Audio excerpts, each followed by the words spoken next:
नमस्कार दोस्तों। आज सुनते हैं पेशे से डॉक्टर परंतु हिंदी कथा साहित्य में महत्वपूर्ण स्थान रखने वाले डॉक्टर संगीता झा द्वारा लिखी हुई कहानी वैभव कुंज। तो आइए कहानी शुरू करते हैं। अरे बाहर आओ ना, देखो तो सही। ज़्यादा दूर नहीं, अपनी ही बालकनी में देखो। ये आंध्र प्रदेश है। यहाँ संक्रांति के दिन सुबह सुबह पुराना कूड़ा करकट जला सारी मन की ग्रंथियाँ जलाई जाती हैं। इसे भोगी कहते हैं। आज मेरे लिए सब पुराना थूक दो। बड़ी मुश्किल से बिस्तर से उठ प्रीता यानी मैं बालकनी तक आई और फिर बाहर झांकने पर पाया एक जनसमूह जो लकड़ियों के जलते हुए गट्ठर के चारों तरफ बैठा ठहाका लगा रहा था। हम दोनों को बालकनी में देख के एक महिला ने आवाज़ लगाई, आइए ना, हैप्पी संक्रांति, आइए। मैंने भी उन्हें बधाई दी। मन ने कहा, 60 साल का आदमी अगर अकेला बैठे तो 60 का ही लगता है। अगर 2 60 साल के साथ हों तो 30-30 के लगते हैं और कई एक साथ हों तो कॉलेज गोइंग स्टूडेंट की तरह लगते हैं। यहाँ भी ठहाके और गरम गरम कॉफ़ी के साथ सब टीनेजर नजर आने लगे थे। मन की सारी ग्रंथियों को बाहर निकाल मैं बाहर उनके साथ आकर बैठ गई। बड़े दिनों के बाद ठहाके मारकर हंसी। लगा जैसे अभी अभी 16 वर्ष पूरे किए हों। या मेरी पहचान सिर्फ प्रीता थी। न आगे न पीछे सिवाय नाम के किसी ने कुछ नहीं पूछा। जैसा नाम वैभव कुंज वैसे ही प्रवृत्ति थी इस अपार्टमेंट की। वैभव यानी दिल का सुकून ही वैभव था। काश सारी जिंदगी यहाँ ही बिताई होती। अपनी ज़िंदगी पर जब मैं नज़र डालती हूँ तो पाती हूँ कि ग्रेजुएशन जिस दिन कंप्लीट हुआ उसी दिन ज़बरदस्ती खींचकर बड़ी कर दी गई मैं। प्रियम वदा। ये प्रीता वाली पहचान तो खुद को कुछ दिनों पहले ही दी है मैंने। लड़का देखने आया तो पहले फैशन परेड हुई, यानी मैंने चल के दिखाया। ट्रे में सबको चाय दी, फिर प्रिया के गुण बताए गए उन लड़के वालों को। पापा बड़े अच्छे वक्ता थे, सो उन्होंने कहा, हमारी लाडली रसायन शास्त्र में माहिर है। किस चीज़ में कितना सोडियम क्लोराइड डालना है इससे बेहतर शायद ही कोई जानता हो। सोडियम बाइकार्बोनेट डाल केक को फुला देती है और तो और साइट्रिक एसिड डाल दूध को फाड़ पनीर बना देती है। अर्थशास्त्र तो पूछिए ही मत। गैस का दाम बढ़ गया तो सलाद ज़्यादा खिलाती है। चावल को पानी में भिगाकर थोड़ी देर छोड़ देती है कि गलने के लिए कम गैस की ज़रूरत पड़ेगी। मनोविज्ञान तो मानो इसका ही फोटे हो। दादा दादी चाचा चाची माँ बाप में कौन रूठा है, कैसे किसे मनाना है, सब जानती है। पापा का व्याख्यान तो शायद चलता रहता यदि अमितेश के मामा ने उन्हें रोका ना होता। मामा ने कहा, बस बस भाई साहब, इतने गुण काफ़ी हैं।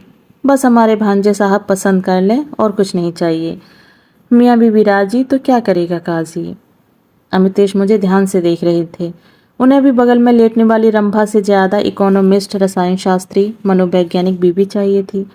अपनी माँ और मामा की ओर देख उन्होंने भी हाँ कर दी।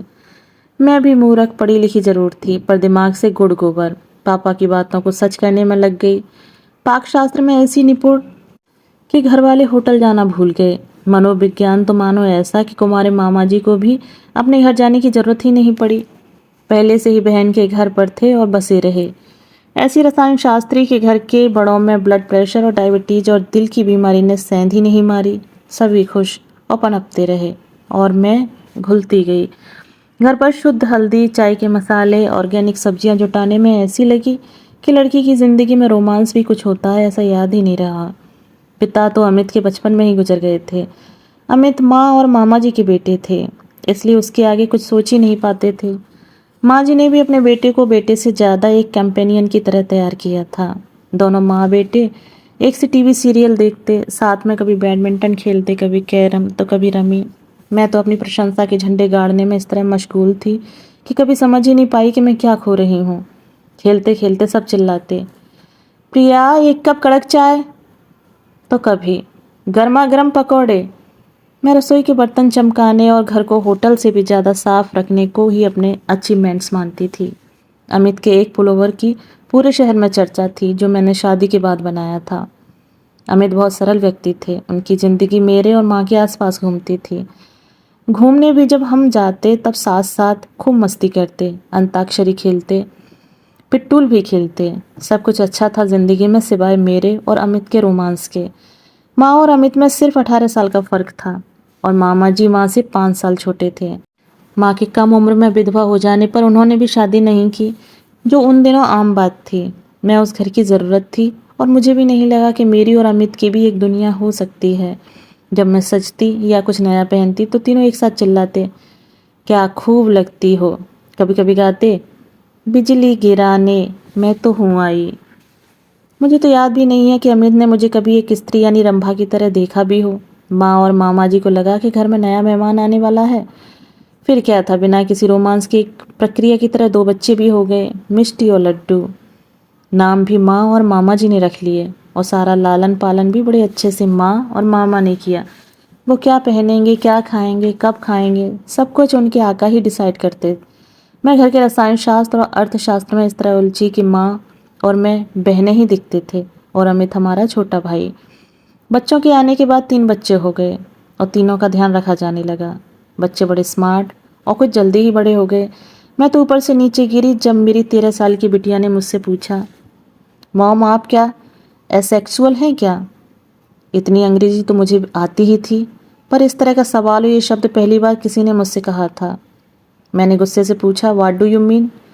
उसका जवाब, I mean what I said. मैंने फिर धीरे से कहा, ऐसा क्यों पूछा बेटा? उसने जो जवाब दिया उसने तो मेरे पैरों तले जमीन ही खिसका दी। मॉम, बड़ी मॉम, मेरी सास या अम्मा का तो समझ सकते हैं, she has lost her partner, but you mom, you never saw you with dad, no personal private time, no love making. मेरे दोस्तों के मम्मी पापा जब घर पर होते हैं तो अपने बेडरूम में होते हैं, स्पेशल कपड़े पहनते हैं, उनका रूम नॉक करके ही बच्चों को जाना पड़ता है। उसका बोलना जारी था, many of my friends have seen their parents kissing each other. एक ने तो उससे भी आगे, I will not tell you. मैं तो अवाक, पहली बार खुद को इतना कमज़ोर महसूस किया। लगा खुद को महारथी बनाने की दौड़ में असली रथ का तो मज़ा ही नहीं लिया। हम 4 थे, माँ, मामा जी, अमित और मैं। अमित कभी अकेले मिलते ही नहीं थे। मैंने अब खुद को दूसरी तरह से देखना शुरू कर दिया। घुटने के दर्द का बहाना कर बिस्तर पर लेट गई। सोचा अमित आएंगे, मेरे घुटनों पर जेल लगाएंगे। और रसोई घर से पूरी छुट्टी। अमित के घर का पुराना रसोइया आ गया। मेरी सुंदर रसोई का तो 2 दिनों में ही कचरा कर दिया। पर अब मैं तो दूसरी दुनिया देखना चाहती थी। इससे मुझे अब कोई मतलब ही नहीं था। मैं अपने कमरे में ही कराती रही या ये कहिए कराने की एक्टिंग करती रही। शाम को जब मैं आधी नींद में ही थी तब लगा कोई मेरे घुटने सहला रहा है और हाथ आगे की ओर भी बढ़ रहे हैं। मुझे एक अलग ही आनंद का अनुभव हो रहा था, जो शायद मुझे 15 साल पहले ले लेना चाहिए था। अमित भी ना, इतनी जल्दी आने की क्या ज़रूरत थी, मैं भी कहे जा रही थी। हमें धीरे धीरे, पता नहीं अचानक एक वहशीपन का झटका लगा और मैंने आंखें खोली तो पाया मामा जी ही अपना हाथ मेरे कपड़ों के अंदर रखे हुए थे। मैं तुरंत खड़ी हो गई और जोर जोर के चिल्लाने लगी।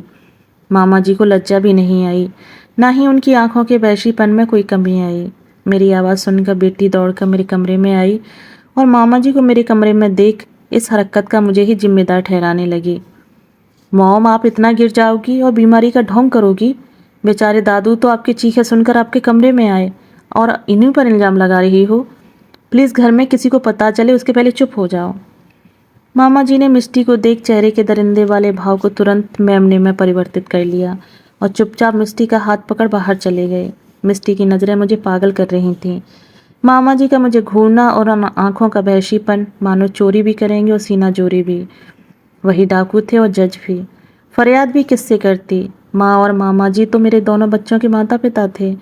मेरे बच्चे भी मेरे नहीं थे। मैं शुरू से उनके लिए एक मेड थी जो खाना पकाती थी, उनकी अलमारी जमाती है, उनका टिफ़िन बैग में रखती है।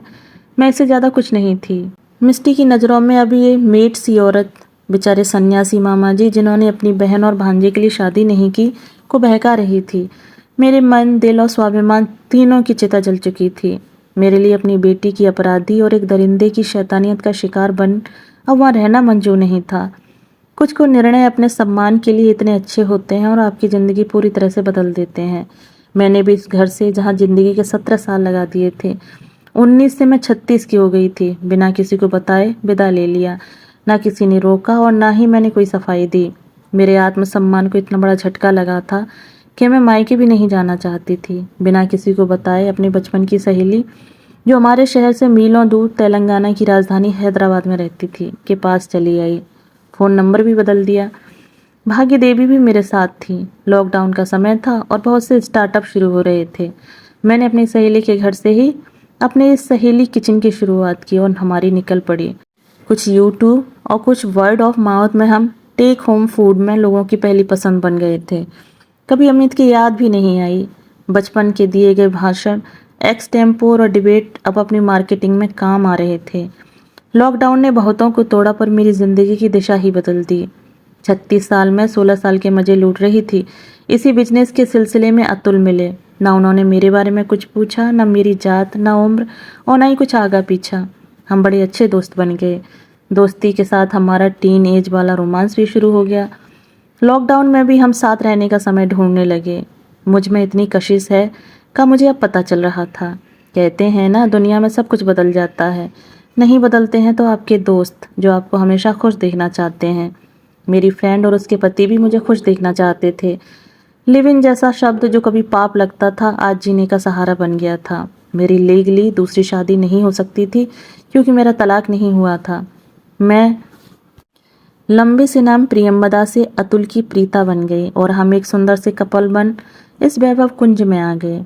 भोगी के साथ मन की सारी ग्रंथियां जला एक नई शुरुआत कर दी, जहां मैं ना मिसेज अमित, ना अम्मा जी की बहू और ना ही अतुल की पत्नी थी। मैं सिर्फ प्रीता थी और सारी खुशियां मेरी बाहों में थी। दोस्तों, अभी आप सुन रहे थे डॉक्टर संगीता झा की लिखी कहानी वैभव कुंज। कहानी सुनने के लिए धन्यवाद।